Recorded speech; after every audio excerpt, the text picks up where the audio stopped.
Giới thiệu đến anh em con máy phát điện trang trai nhá. Đấy, hôm nay bạn giao đến danh khách ở Quảng Ninh. Đấy, dành khách đây. Rồi, máy có đề anh em ạ. Bây giờ em đề để anh em mình nghe tiếng nổ của nó nhá.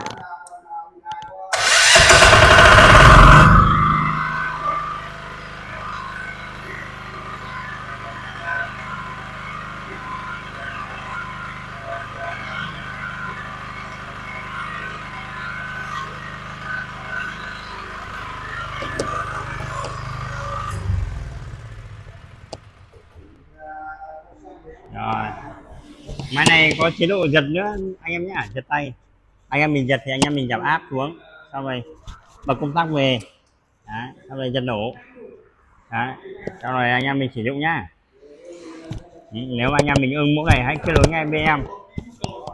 Rồi, ok, cảm ơn anh em đã xem video.